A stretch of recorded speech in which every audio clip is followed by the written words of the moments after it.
Hi everyone, Namaskar. Myself Pawan Kumar with Understanding Mathematics. Today I am here to discuss a puzzle, that is IBPS RRB practice set puzzle, and this is the puzzle based on square shaped table sitting arrangement. So let us read this fast. 8 people A, B, C, D, E, F, G and H sit in a square shaped table. 4 people sit at the corners of the table and 4 people sit in the middle of the 4 sides. People sit at the corner of the table are facing outside the table and people sit in the middle of the sides are facing inside the table. So this is the framing information. इसमें कहा गया है कि 8 लोग A, B, C, D, E, F, G और H जिनके नाम हो सकते हैं स्क्वायर यानी वर्गाकार आकृति की टेबल के चारों तरफ बैठे हैं, जिनमें से कुछ लोग कॉर्नर्स पर बैठे हुए हैं और कुछ लोग जो टेबल की साइड है उसके मध्य में यानी मिडिल में बैठे हुए हैं। तो जो टेबल के कॉर्नर्स पर बैठे हुए हैं उनका मुंह बाहर की तरफ है, फेसिंग आउटसाइड हैं, और जो टेबल के साइड के मिडिल में बैठे हुए हैं वो फेसिंग इनवर्ड है, उनका मुंह अंदर की तरफ है। तो let us read ahead. Before reading the information here we have to create framing of the puzzle. So as it is said square shaped, so we will make one square like this. And as said, some people are sitting on the corners facing outside like this we will make, and some people are sitting in the middle of the side like this and facing inward. So first we have to do the framing work that we have done. Now let us read. F sits second to the right of E. E के right में second number पर F बैठता है, लेकिन उसकी कोई direction नहीं दी गई है, तो हम इसे एज इट इज़ ही यहाँ पे लिख लेंगे।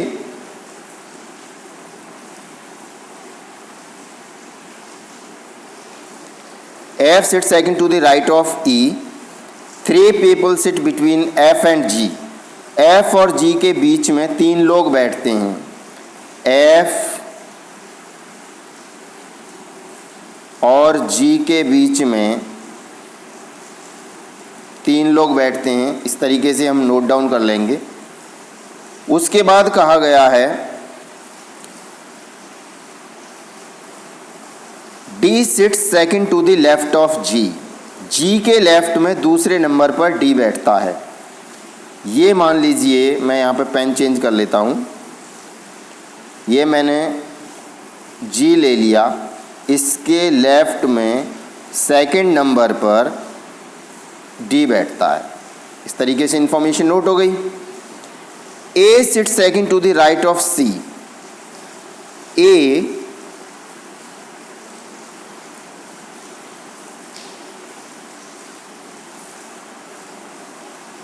A sits second to the right of C. C के राइट में दूसरे नंबर पर A बैठता है।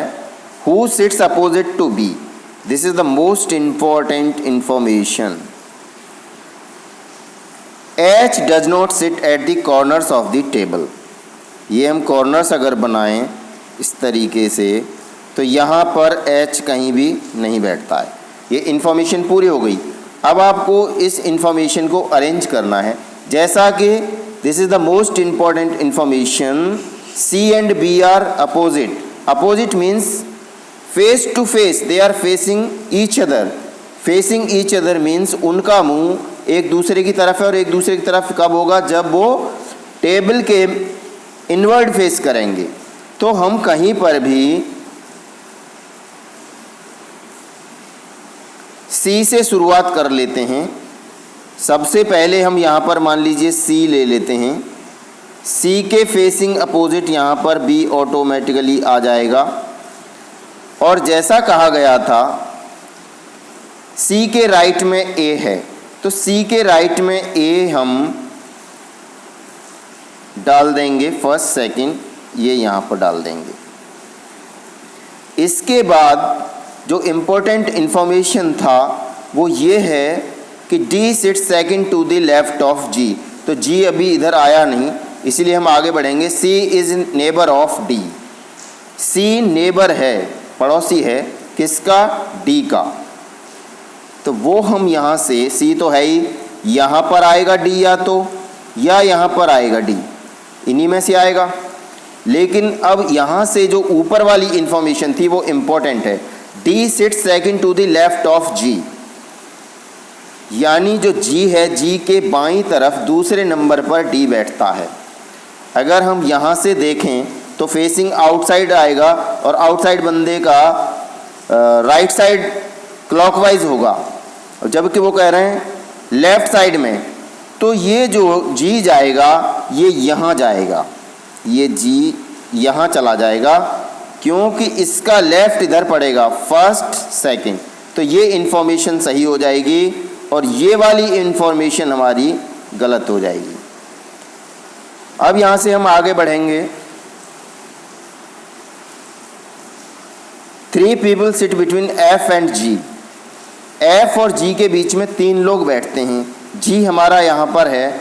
अगर हम इसके राइट साइड में देखें तो फर्स्ट सेकंड थर्ड फोर्थ यहाँ पर आ सकता है F,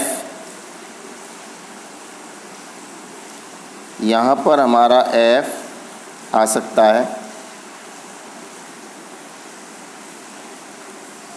अगर हम दूसरी तरफ से देखें एंटी क्लॉकवाइज तो फर्स्ट सेकंड थर्ड और ये फोर्थ, तो भी यहीं पे आता है 3 people, first second third fourth, यानी दोनों तरफ से क्लॉकवाइज और एंटी क्लॉकवाइज काउंट करने से G के और F के बीच में 3 ही लोग आते हैं। Now what is left? H does not sit at the corner of the table, H corner पर बैठता नहीं है। हमारे पास H जब यहाँ कॉर्नर पर नहीं बैठता है तो H हमारा यहाँ पर आ जाएगा, क्योंकि F कॉर्नर ब्लॉक हो गया, D कॉर्नर ब्लॉक हो गया, G भी ब्लॉक हो गया। एंड अगला पॉइंट था C does not sit adjacent to G, C G के पड़ोस में नहीं बैठता है। C यहाँ पर था, इसके पड़ोस में G यहाँ पर है नहीं, तो इन्फॉर्मेशन ऑलरेडी कवर्ड अप हो गई। पहला information F sit second to the right of E, E के राइट में F बैठता है, तो F ऑलरेडी है हमारे पास। अब E को हम यहाँ डाल सकते हैं, क्योंकि इसके क्लॉकवाइज देखने से E के राइट में F आ जाता है। इस तरीके से इस पज़ल को हम कर सकते हैं।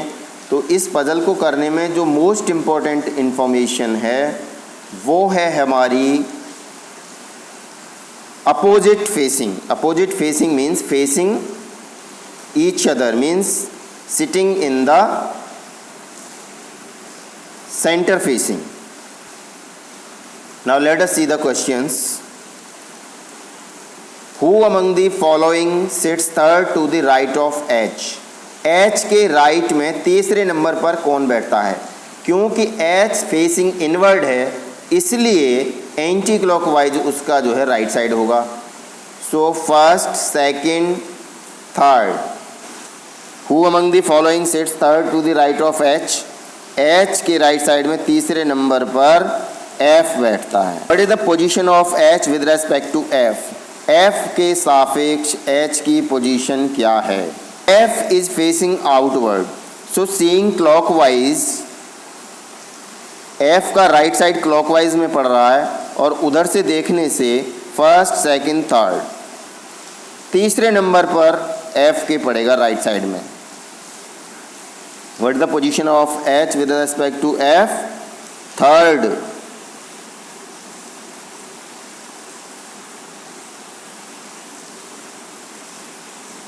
To the right, right side में तीसरा पड़ेगा। Who sits exactly between E and G when counted from left of E? E के लेफ्ट से अगर हम काउंट करना शुरू करें तो E और G के बीच में कौन बैठेगा? बी और जी के बीच में बी पड़ेगा। Which statement is correct? G sits to the immediate right of H. H के ठीक सीधी तरफ जी। नहीं, गलत है। A sits opposite to E. A E के अपोजिट बैठता है, ये भी गलत। C sits opposite to E. E के अपोजिट सी बैठता है, ये भी गलत। F faces towards the centre. F centre की तरफ मुंह नहीं करता, ये भी गलत। So the correct information is none is true, this one. 4 of the 5 are alike in a way which doesn't belong to that information. एक तरीके से 4 एक ग्रुप बनाते हैं और वो एक दूसरे से मिलते जुलते हैं, तो जो 5वां जो नहीं मिलता है वो कौन सा है, ये पूछा गया है। तो अगर हम इसमें जाके देखें ए सी, अगर सबसे पहले ए और सी को देखें तो क्लॉकवाइज डायरेक्शन में ए के क्लॉकवाइज डायरेक्शन में सी पढ़ रहा है, सी के क्लॉकवाइज डायरेक्शन में एच पढ़ रहा है, ये भी सही है। एच के क्लॉकवाइज डायरेक्शन में बी पढ़ेगा, ये भी सही है। लेकिन बी के क्लॉकवाइज डायरेक्शन में ए पढ़ेगा again.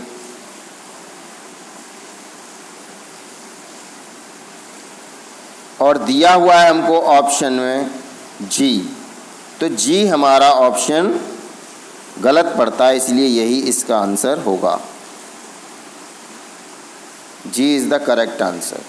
So that way we can solve this puzzle, and here the most important thing to understand is we have to understand the clues given in the puzzle.